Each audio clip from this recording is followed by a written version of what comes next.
Hello students, last lecture ની અંદર આપણે સંખ્યાત્મક ગુણધર્મના ચાર પોઈન્ટ કમ્પ્લીટ કર્યા છે।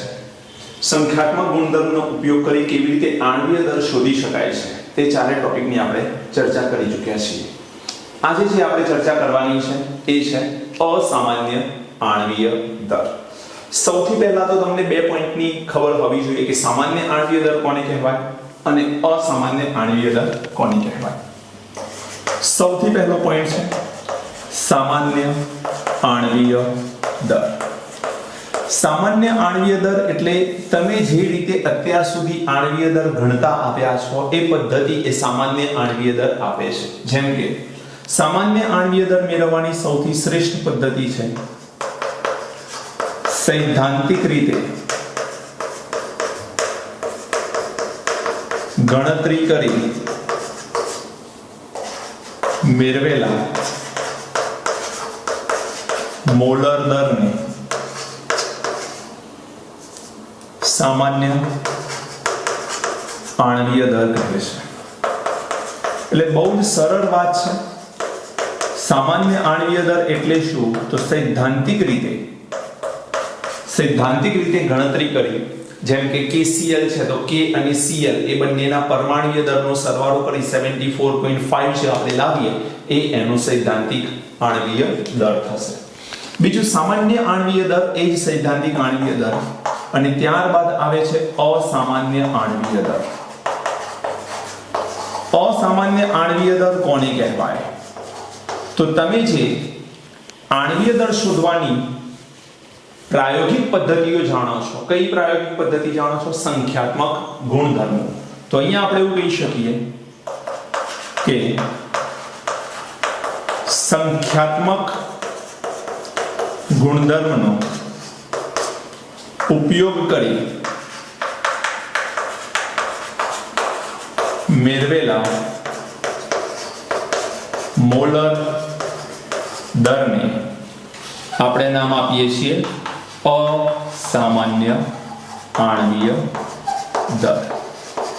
આ સૌથી પહેલા તો તમને અસામાન્ય आणवीय दर કહે છે। આ બે બાબતો તમને ખ્યાલ હોવો જોઈએ કે અસામાન્ય आणवीय दर અને સામાન્ય आणवीय दर વચ્ચે ફરક શું છે એ તમને ખ્યાલ હોવો જોઈએ। હવે બેટા વાત એ છે આ સૈદ્ધાંતિક છે, જ્યારે સંખ્યાત્મક ગુણધર્મનો ઉપયોગ કરીને જે મેળવવામાં આવે છે એ પ્રાયોગિક છે। એટલે અહીં બીજો એક પોઈન્ટ તમારે યાદ રાખવાનો છે, આ છે એક્સપેરિમેન્ટલી, જ્યારે આ મળે છે આપણને સૈદ્ધાંતિક રીતે। એટલે આમાંનું એક શું છે? સૈદ્ધાંતિક છે, જ્યારે બીજું શું છે? પ્રાયોગિક છે। ધેટ મીન્સ એક થિયરિટિકલ છે જ્યારે એક ઓબ્ઝર્વ છે। એક થિયરિટિકલ છે અને એક ઓબ્ઝર્વ છે।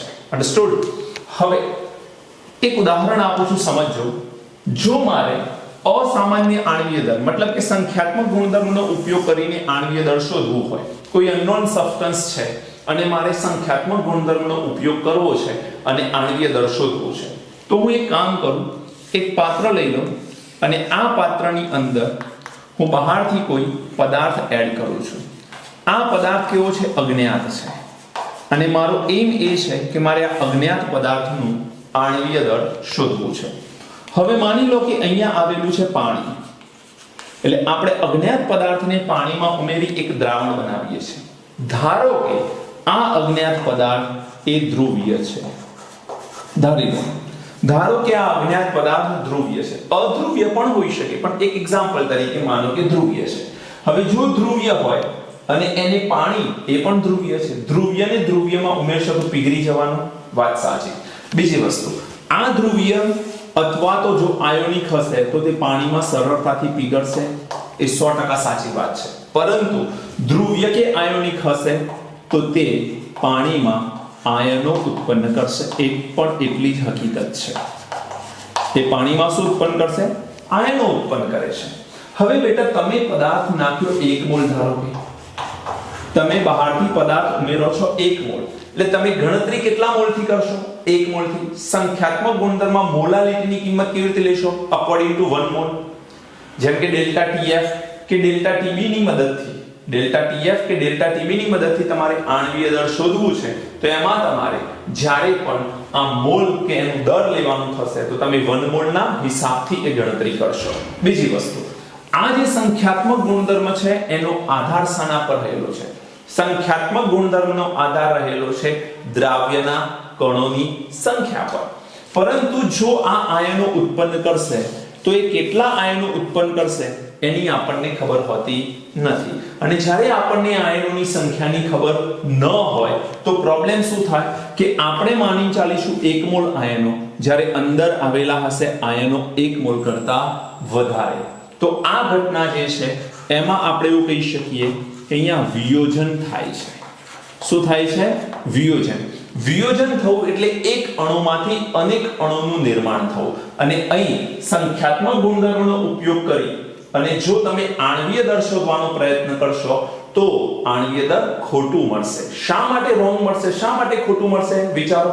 કારણ કે તમે 1 મોલ પદાર્થ એડ કર્યો છે એટલે 1 મોલના હિસાબથી કણોની સંખ્યા ગણવાના છો. જ્યારે આ ધ્રુવીય કે આયોનિક પદાર્થ હશે તો તે આયનો ઉત્પન્ન કરે છે. આયનો ઉત્પન્ન કરે છે ધેટ મીન્સ કે તેમાં વિયોજન થાય છે અને વિયોજન થાય તો આયનોનું પ્રમાણ વધી જશે, કણોની સંખ્યા વધી જશે. અને યાદ કરો બેટા, મેં તમને શીખવાડેલું છે કે કણોની સંખ્યા પર જે ગુણધર્મોનો આધાર છે તેને આપણે સંખ્યાત્મક ગુણધર્મો કહીએ છીએ. તો અહીં કણોની સંખ્યા શું થાય છે? વધી જાય છે. કણોની સંખ્યા વધી ગઈ માટે જે આણ્વીય દર મળશે એ આણ્વીય દર ખોટું મળશે, ભરોસાપાત્ર મળશે નહીં. આવા આણ્વીય દરને અસામાન્ય આણ્વીય દર કહેવામાં આવે છે. આ ઘટનામાં શું થયું? વિયોજન થયું. આવું જ આપણે બીજું એક ઉદાહરણ લઈએ. કોઈ એવો દ્રાવક પસંદ કરીએ, કેમિકલ બોન્ડિંગ ચેપ્ટર ની અંદર પોઈન્ટ આવી ગયેલો છે. કોઈ એવો દ્રાવક પસંદ કરીએ જેના ડાઇલેક્ટ્રિક અચળાંક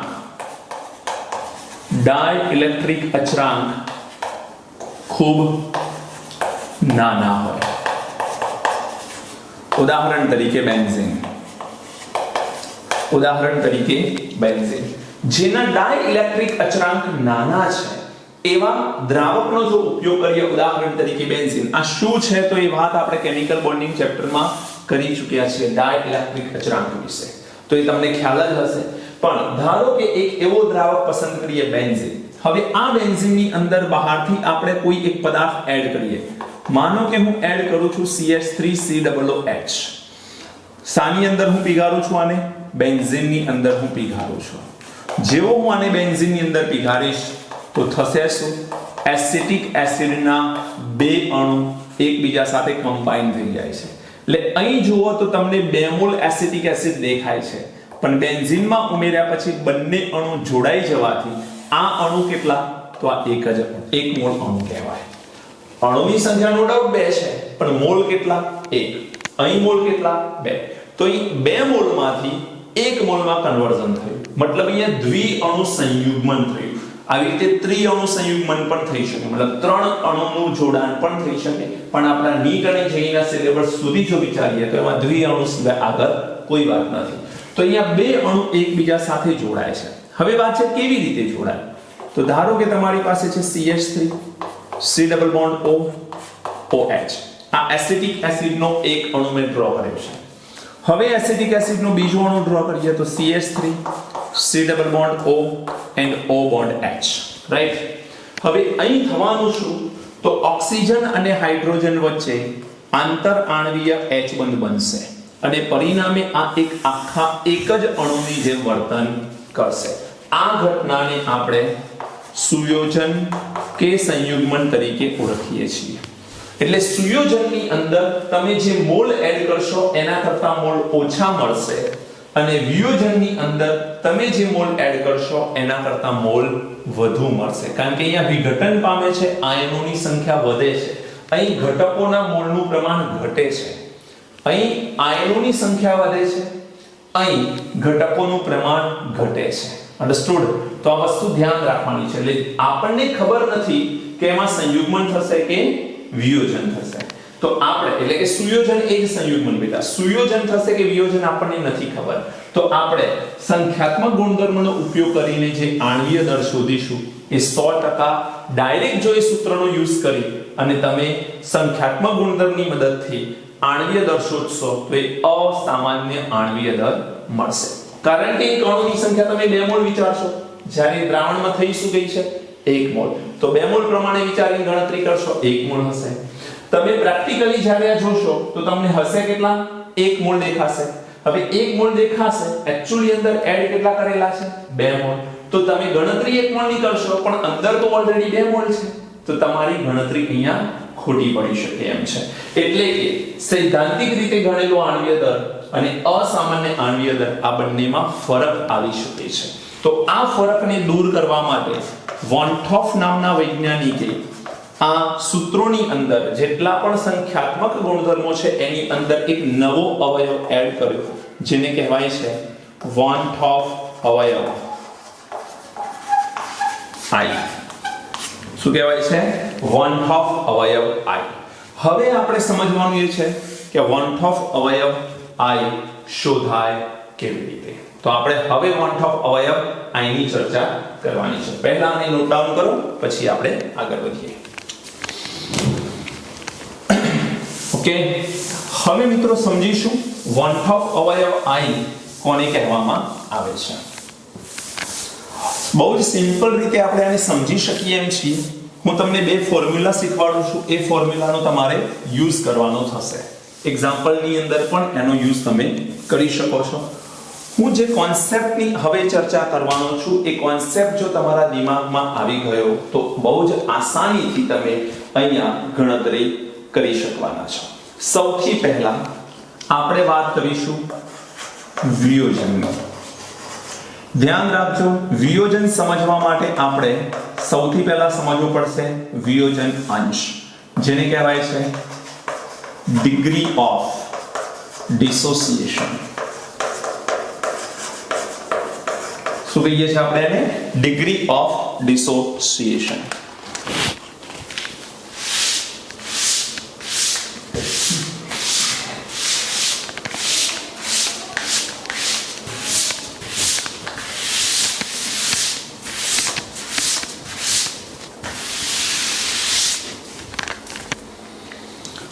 ડિગ્રી ઓફ ડિસોસિએશન મારે સમજવું છે તો એવું એક ઉદાહરણ લેવું જોઈએ કે જેની અંદર અણુઓની સંખ્યા કે આયનોની સંખ્યા વધતી હોય.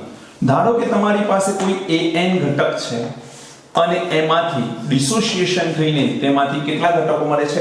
na ઘટકો આપણને મળે છે. છે શું બેટા? an. એટલે અહીં જોઈએ તો આ કેટલા મોલ છે? 1. એટલે અહીં જો આપણે સંતુલન ચેપ્ટર પ્રમાણે જોઈએ તો શરૂઆતના મોલની સંખ્યા કેટલી? 1. જ્યારે અહીં શરૂઆતના મોલ કેટલા લઈશું આપણે? 0. તો 1 માં શરૂઆતના મોલ 1 છે અને ત્યારબાદ શરૂઆતના મોલ શું છે? 0 છે. હવે આપણને ખબર છે કે ડિગ્રી ઓફ ડિસોસિએશન એટલે શું? તો વિયોજન અંશને આપણે આલ્ફા સંજ્ઞા વડે બતાવીએ છીએ. હું ડાયરેક્ટ લખું છું, સંતુલન ચેપ્ટરમાં બધા પોઈન્ટ તમે ભણી ગયા છો. તો અહીં સંતુલન સમય આપણે આલ્ફાની વાત કરવાની છે. તો આમાંથી 1 - આલ્ફા થશે, આમાંથી 1 - આલ્ફા થશે અને અહીંયા n મોલ છે એટલે અહીં ઉત્પન્ન કેટલા થશે? n alpha. હવે તમારે ધ્યાન એ રાખવાનું છે કે આલ્ફા નો ઉપયોગ કરી 1 - i અને n આલ્ફા આપણે કિંમત તો લઈ આવે, પણ આપણે શોધવી શું છે? i ની કિંમત શોધવી છે. કોની? i ની કિંમત શોધવી છે. i ની કિંમત શોધવા માટે તમારે એક સૂત્ર યાદ રાખવાનું, I અવલોકનથી પ્રાપ્ત થયેલા મોલ ડિવાઇડેડ બાય શરૂઆતના મોલ. અવલોકનથી પ્રાપ્ત થયેલા મોલ એટલે સંતુલન સમય એટલે આનો સરવાળો. હવે જો હું આનો સરવાળો કરી લઉં તો 1 - આલ્ફા પ્લસ n આલ્ફા અને શરૂઆતના મોલ કેટલા છે બેટા? 1. તો નીચે આવશે 1. આ થઈ ગઈ i ની કિંમત. હવે બહુ સિમ્પલ છે. i - 1 કરવામાં આવે એટલે 1 ને હું આ તરફ લાવું, આલ્ફા ને હું પાછળ લઈ જાઉં તો n આલ્ફા - આલ્ફા. i - 1 આમાંથી કોમન શું નીકળે? આલ્ફા. તો વધે શું? n - 1 alpha. અને આ રીતે આપણે આલ્ફાની કિંમત શોધી શકીએ છીએ. તો અહીં જો હું આલ્ફા શોધવાનો પ્રયત્ન કરું તો આલ્ફા આવશે i - 1 upon n - 1. ધ્યાન એ રાખવાનું છે કે આપણે વાત કોની ચાલે છે? વિયોજનની. એનો મતલબ કે જ્યારે વિયોજન થાય તો i ઓલવેઝ ગ્રેટર ધેન 1 હશે. આ ધ્યાન રાખજો. i ની કિંમત ઓલવેઝ ગ્રેટર ધેન 1 હશે. એટલે માનો કે 10% વિયોજન થાય છે તો આલ્ફા થશે 0.1 કારણ કે 10% એટલે 10 ડિવાઇડેડ બાય 100 તો આ કિંમત આવશે 0.1. n એટલે શું? તો n એટલે નંબર ઓફ મોલ્સ ઉત્પન્ન થયેલા કણોના મોલ. ઉત્પન્ન થયેલા કણોના મોલ. અહીં કેટલા ઉત્પન્ન થયેલા છે? n. તો અહીંયા આવશે n. 5 ઉત્પન્ન થાય તો 5, 2 ઉત્પન્ન થાય તો 2, જે આવે અહીંયા n ની કિંમત તમારે લખવાની થાય. એક એક્ઝામ્પલ તરીકે હું કહું તમને તો અહીં ધારો કે તમારી પાસે KCl છે તો KCl માંથી બને K+ અને Cl-. માનો કે તમારી પાસે છે K2SO4 તો K2SO4 નું આયનીકરણ કરીશું તો 2K+ and SO4 2- મળશે. SO4 2-. ધારો કે તમારી પાસે છે Na2 FeCN6 તો આનું આયનીકરણ કરીશું તો શું મળશે? 2Na+ and FeCN6 -2. Na3 લખવું પડશે મારે. Na3 તો અહીંયા લખીશું 3 તો અહીંયા આવશે 3. અન્ડરસ્ટુડ? તો આવી રીતે અહીં તમે જુઓ K+ અને Cl- આયનોની સંખ્યા કેટલી? 2. તો આના માટે n ની કિંમત શું થાય? 2. અહીં આયનોની સંખ્યા કેટલી? 3 મોલ. તો અહીંયા n ની કિંમત શું થાય? 3. અહીં આયનોનું પ્રમાણ કેટલું? 4. 3 મોલ Na અને એક આ ચોરસ કૌંસ વાળો કોમ્પ્લેક્સ આયન. ટોટલ 4 આયનો છે. એટલે અહીંયા n ની કિંમત શું થશે? 4. તો આવી રીતે આપણે અલગ અલગ માત્રામાં n ની કિંમત મેળવી શકીએ. i ની કિંમત આપણે અલગ અલગ શોધી શકીએ. આલ્ફા આપેલો હોય તો i આપેલો હશે તો આલ્ફા શોધી શકીશું. અન્ડરસ્ટુડ? હવે આ વાત થઈ વિયોજન અંશની. સેમ વાત મારે કરવી છે તમારી સાથે સુયોજન અંશની. સુયોજન અંશને સંયુગ્મન ઘટના પણ કહી શકાય અને સુયોજન અંશને આપણે x તરીકે ઓળખીએ છીએ. શું કહીશું? x તરીકે એને ઓળખીએ છીએ. એટલે આને આપણે નામ આપીશું degree of association. Degree of association. હવે બેટા અહીં નજર કરો પહેલા તો અહીં તમારી પાસે an મોલ કેટલા હતા? 1 અને 1 મોલમાંથી તમે શું કર્યું? n મોલ ઉત્પન્ન કરે. અહીંયા n આલ્ફા આવે, રાઈટ? હવે અહીં તમારે એનાથી વિરુદ્ધ કામ કરવાનું થશે. અહીં તમે શું કરશો? તો શરૂઆતમાં તમારે લેવાના Na. શું લીધું આપણે? Na. અને ઉત્પન્ન શું કરીશું? An. ઉત્પન્ન શું કરીશું? An ઉત્પન્ન કરીશું. અન્ડરસ્ટુડ? Na લીધા છે અને An ઉત્પન્ન કરો છો. મતલબ લીધા છે તમે n મોલ અને ઉત્પન્ન થાય છે 1 મોલ. તો અહીં આમ તો કહીએ કે શરૂઆતના મોલ કેટલા? તો n આ કેટલા હોય? 0. પણ આને મારે 1 મોલના રેફરન્સમાં શોધવાનું છે. હવે જો 1 મોલના રેફરન્સમાં હું વાત કરીશ તો આના જો શરૂઆતમાં 1 મોલ હું લઉં, શરૂઆતમાં જો હું 1 મોલ લઉં તો આ કેટલા મોલ ઉત્પન્ન થયા કહેવાય? n માંથી શું થઈ જાય છે? n હટી જાય છે. n/n થઈ ગયા એટલે 1 થઈ ગયો. અહીં તમારી પાસે સમજો બેટા, શરૂઆતના મોલની વાત નથી. પ્રક્રિયા થશે એટલે n મોલ કેટલા મોલમાં કન્વર્ટ થયો? 1 મોલમાં. That means n divided by n થઈ ગયો. સિમિલરલી અહીં શરૂઆતમાં જો હું 1 લઈ લઉં તો અહીંયા થશે 1 ડિવાઇડેડ બાય n. પણ શરૂઆતમાં તો કશું હશે નહીં, 0. પણ આવે શું? 1/n મોલ આવશે. હવે 1/n મોલ આવશે તો અહીં અમારે લખવાનું થશે સંતુલન સમય. સંતુલન સમય અહીંયા 1 - x થવાનું. ડિગ્રી ઓફ એસોસિએશન માઈનસ થાય અને અહીં મારી પાસે x/n આવશે. બોલો, ખબર પડે છે? ફરી એકવાર સમજો. શરૂઆતના મોલ મેં શું લીધા? n. જો આ તો શરૂઆતમાં 0 છે પણ જ્યારે પ્રક્રિયા થશે, ચલો એ લખીને બતાવી દઉં તમને. ધારો કે તમારી પાસે Na છે, એમાંથી બનાવે છે An. હવે શરૂઆતના મોલ n છે, આ છે 0. સંતુલન સમય શું થાય? આમાં સંતુલન સ્થપાશે એટલે શું થશે? તો આ n મોલમાંથી શું બની જાય છે? 1 મોલ. તો n મોલમાંથી 1 મોલ બને છે એટલે n/n મળે છે. Right or wrong? n/n n થાય છે. સમજવાની વાત એ છે કે અહીંયા n મોલમાંથી n/n મળે છે. તો 1 મોલ જો લેવામાં આવે તો શરૂઆતમાં 0, પણ 1 માંથી શું બને 1/n. 1/n.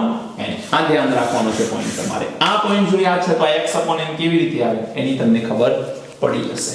જેમ કે અહીંયા મેં n આલ્ફા લખ્યા હતા, એમ અહીંયા 1/n છે ને 1/n ને મેં x વડે મલ્ટીપ્લાય કરે એટલે x/n થઈ જશે. હવે ફરીથી i બરાબર શું છે આપણી પાસે? તો i બરાબર અવલોકનથી પ્રાપ્ત થયેલા મોલ ભાગ્યા શરૂઆતના મોલ. ચલો અવલોકનથી પ્રાપ્ત થયેલા મોલ કેટલા? તો આનો શું થશે? સરવાળો. સરવાળો કરીશું એટલે 1 - x + x/n અને શરૂઆતના મોલ કેટલા? 1. ઓકે, ચલો હવે અહીંયાથી હટાવી લઉં છું.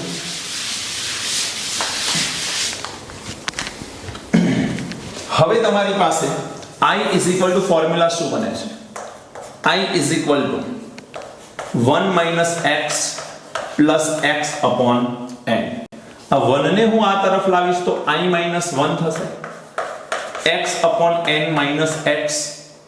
i - 1 x ને હું કોમન કાઢી લઈશ તો 1/n - 1 * x. મારે અહીંયા x ની કિંમત શોધવાની છે, જેમ અહીંયા આપણે આલ્ફા ની શોધતા હતા. તો ફોર્મ્યુલા ફરીથી એકવાર જોઈ લઈએ તો 1 - n = x. તો x ફોર્મ્યુલા શું આવશે? i - 1 * n/1 - n. પરંતુ અહીં એક વસ્તુ સમજવા જેવી છે કે સુયોજનની અંદર ઘટકોનું પ્રમાણ ઘટશે. જેમ કે એક ઉદાહરણ આપું છું, જુઓ. હું એસિટિક એસિડના 2 અણુ એડ કરીશ તો સુયોજન થાય તો અણુની સંખ્યા અથવા મોલની સંખ્યા એમાં કેટલી થઈ જશે? 1. એટલે 2 મોલમાંથી 1 મોલ બની જવાનો છે. Right or wrong? 2 mall acetic acid convert થઈ જશે 1 મોલ એસિટિક એસિડમાં, કારણ કે અહીંયા દ્વિઅણુ સંયુગ્મન થાય. એટલે અહીં પ્રમાણ શું થાય? ઘટે. તો એ કન્ડિશનમાં i ની કિંમત <1 મળે. હવે જો i ની કિંમત <1 મળે તો અહીંયા i ની કિંમત 1 કરતા નાની હોય એટલે આન્સર માઈનસમાં આવે. આ આન્સર મારે માઈનસમાં નથી લાવવો. જો ન લાવવો હોય તો હું સંજ્ઞા ઉલટાવી દઉં ઉપર નીચે બંને જગ્યાએ. તો x = 1 - i n - 1 * n. This is the final formula of x. જ્યાં i શું છે? want of અવયવ, જે તમારે મોટા ભાગે શોધવાનો હશે. x તમને આપેલો હશે સુયોજન 10%, 20%, 30% જે આપ્યો હોય. માનો કે 30% સુયોજન અંશ બેટા આપેલો છે તો 30/100 એટલે 0.3 એની વેલ્યુ થાય. અને n એટલે શું? તો સંયુગ્મન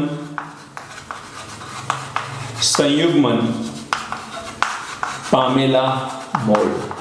જેમ કે હું આ કિસ્સો લઉં તો આમાં કેટલા મોલ સંયુગ્મન પામી રહ્યા છે? કેટલા અણુનું જોડાણ થયું છે? 2. અને પરિણામે અહીંયા n ની કિંમત શું થશે? 2. તો અહીંયા n ની કિંમત 2 આવશે. અન્ડરસ્ટુડ? તો આવી રીતે આપણે x અને આવી રીતે આપણે આલ્ફા ની કિંમતનો ઉપયોગ કરી શકીએ છીએ. ઓકે, હવે બેટા ધ્યાન એ રાખવાનું છે કે વિયોજન જ્યારે પણ થાય તો i ઓલવેઝ ગ્રેટર ધેન 1 મળશે. સુયોજન જ્યારે પણ થશે તો સુયોજન એક સંયુગ્મન i <1 મળશે. અને થર્ડ પોઈન્ટ, સુયોજન કે વિયોજન ન થાય, બંનેમાંથી કંઈ જ ન થાય તો i ની કિંમત 1 મળશે. આ પોઈન્ટ ધ્યાનમાં રાખજો. આ પોઈન્ટ ખૂબ ધ્યાનમાં રાખજો. હવે આપણને i ની કિંમત શોધતા તો આવડી ગઈ. સંયુગ્મન થાય તો પણ અને વિયોજન થાય તો પણ. આ સૂત્ર તમારે યાદ રાખવું પડશે આલ્ફાનું. આ સૂત્ર તમારે યાદ રાખવું પડશે x નું. આ બહુ મહત્વના સૂત્રો છે, ખૂબ જ મહત્વના છે, જેની તમારે જરૂર પડશે કાયમ માટે.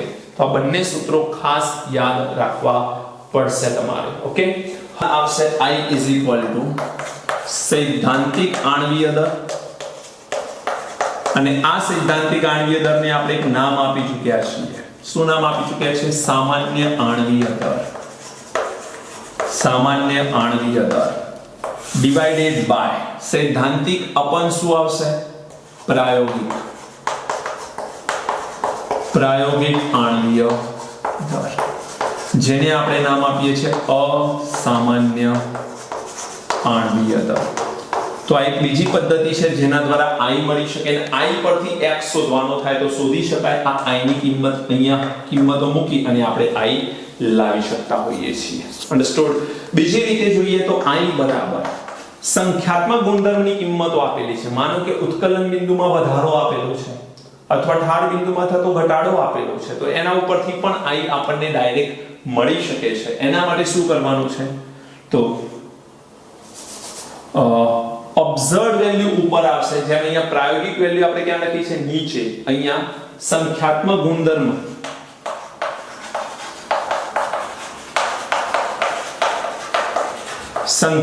ગુણધર્મની વેલ્યુ મૂકવાની કેવી? અવલોકિત. અને નીચે તમારે ફરી સંખ્યાત્મક ગુણધર્મની કિંમત મૂકવાની, પણ આ કેવી કિંમત મૂકવાની? સૈદ્ધાંતિક. આ એક્ઝામ્પલ ગણીશું એટલે ખ્યાલ આવશે તમને, અવલોકિત અને સૈદ્ધાંતિક. અન્ડરસ્ટુડ. તો આવી રીતે આપણે i ની કિંમત શોધી શકીએ. હવે આણ્વીય દર શોધવા માટે આપણે એક સૂત્ર કયું વાપરે છે? રાઉલ્ટનો નિયમ. p1 P1 P1 n2 n1 n2, right? Second, delta TB KB into m or m into KB. Delta TF m into KF. And next, pi CRT or N2RT by V. આ ફોર્મ્યુલાની મદદથી આપણે આણ્વીય દર શોધીએ છીએ. અને થોડુંક ઓર વધુ ડિટેલમાં ડિસ્ક્રાઇબ કરીએ તો n2 ને આપણે અવગણીએ છીએ મંદ દ્રાવણ માટે, એટલે નીચે n1 વધશે. તો આ ફોર્મ્યુલાને આપણે આ રીતે પણ લખીએ છીએ n2/n1, રાઈટ? હવે આની અંદર જો હું i એડ કરી દઉં, શું એડ કરી દઉં? i. તો આ ફોર્મ્યુલાથી પ્રાપ્ત થતું આણ્વીય દર એ સંપૂર્ણ સાચું આણ્વીય દર કહેવાશે. એટલે મિત્રો મારો એક ઓપિનિયન છે, મારો એક તમને એડવાઇસ છે, ઓપિનિયન નથી, આ એડવાઇસ છે એક્ચ્યુઅલી, કે તમે જ્યારે પણ સંખ્યાત્મક ગુણધર્મના ફોર્મ્યુલાનો યુઝ કરો તો વિધાઉટ i ક્યારે યુઝ કરવાનો? i એડ કરીને જ યુઝ કરવાનો રહેશે. i એડ કર્યા વગર જો તમે દેખો, સંખ્યાત્મક ગુણધર્મમાં i ની કિંમત ખૂબ મહત્વની છે. માનો કે વિયોજન કે સંયોજન થતું નથી તો i ની કિંમત શું મૂકવાની થશે? 1. કોઈ વાંધો નથી. હવે વિયોજન કે સંયોજન કોનું ન થાય? તો ગ્લુકોઝ, ફ્રુક્ટોઝ, યુરિયા. અત્યાર સુધી આપણે જેટલા એક્ઝામ્પલ જોયા છે, ઉદાહરણ મેં ચેક કરાવ્યા છે તમને, ઉત્કલન બિંદુ ઉન્નયન, ઠાર બિંદુ અવનયન, એમાં જે પણ ઉદાહરણની આપણે ચર્ચા કરી છે, ગ્લુકોઝ, સુક્રોઝ, યુરિયા, એની અંદર ન સંયોજન થાય ન વિયોજન થાય. ધેટ મીન્સ એમાં i ની કિંમત 1 થાય. એટલે આપણે જે ફોર્મ્યુલા ડિરાઈવ કર્યો એમના માટે સાચું જ છે, પરંતુ જ્યારે પણ આયનીકરણ થાય છે અથવા તો સંયુગ્મન થાય છે કન્ડિશનમાં i ની કિંમત અહીંયા લખવી ખૂબ અનિવાર્ય છે. અને બીજી એક વસ્તુ યાદ રાખજો, દ્રાવણ મંદ બને તેમ i વધે છે. હું આ સ્ટેટમેન્ટ આપું છું કોના માટે? વિયોજન માટે. જો વિયોજન થાય તો દ્રાવણ મંદ બને તેમ i વધે. જેમ કે તમને એમ કહેવામાં આવે કે 0.1 મોલર NaCl છે અને 0.01 મોલર NaCl છે, તો આ બંનેની અંદર i ની કિંમત કોની મોટી? તો સેકન્ડ ઓપ્શનમાં i ની કિંમત મોટી હશે. This is almost near to 2 હશે. હું એવો દાવો ન કહી શકું કે 2 જ હશે. મંદ દ્રાવણ બનશે એમ સંપૂર્ણ આયનીકરણ થવાનો પ્રયત્ન થશે અને i ની કિંમત 2 ની નજીક જશે. કેમ 2 ની નજીક જશે? કારણ કે NaCl નું આયનીકરણ થાય તો Na+ અને Cl- એવા બે આયનો ઉત્પન્ન થાય, માટે i ની કિંમત નિયરર ટુ 2 થઈ જશે આમાં. જ્યારે અહીં વાત કરીએ તો એ કદાચ 2 થી થોડી નીચે હશે. અન્ડરસ્ટુડ? તો આ પોઈન્ટ તમારે યાદ રાખવાનું છે. અહીંયા આપણું આ ચેપ્ટર થિયરિટિકલ કમ્પ્લીટ થાય છે, એક્ઝામ્પલ બાકી છે, એની આપણે નેક્સ્ટ લેક્ચરથી ચર્ચા કરીશું. ત્યાં સુધી બહુ જ સારી રીતે પ્રત્યેક થિયરીને સમજવાનો પ્રયત્ન કરો. હું જેટલા પણ વિડિયોઝ YouTube પર મૂકી રહ્યો છું એને પ્રોપરલી ચેક કરો. ઇંગ્લિશ મીડિયમના અલગ હોય છે, ગુજરાતી મીડિયમના અલગ હોય છે, તો તમે પ્રોપરલી આ વિડિયોને 1 2 3 વાર ચેક કરો, જોઈ લો. 1.5x સ્પીડ ઉપર પણ એકવાર ફરીથી આને જોઈ લો, જેથી તમારું રિવિઝન પણ સરસથી થઈ જશે. અને આ થિયરીની અંદર કે આ ચેપ્ટરની અંદર જેટલા ફોર્મ્યુલા આવ્યા છે એ ફોર્મ્યુલાની એક પ્રોપર શીટ બનાવો અને તમે જ્યાં વાંચવા બેસો છો ત્યાં લગાવી દો. રેગ્યુલર આ ફોર્મ્યુલાને જુઓ. ફિઝિકલ કેમિસ્ટ્રી 12th સ્ટાન્ડર્ડની એમાંથી આ ચેપ્ટર આપણું આજે કમ્પ્લીટ થાય છે. Thank you. All the best.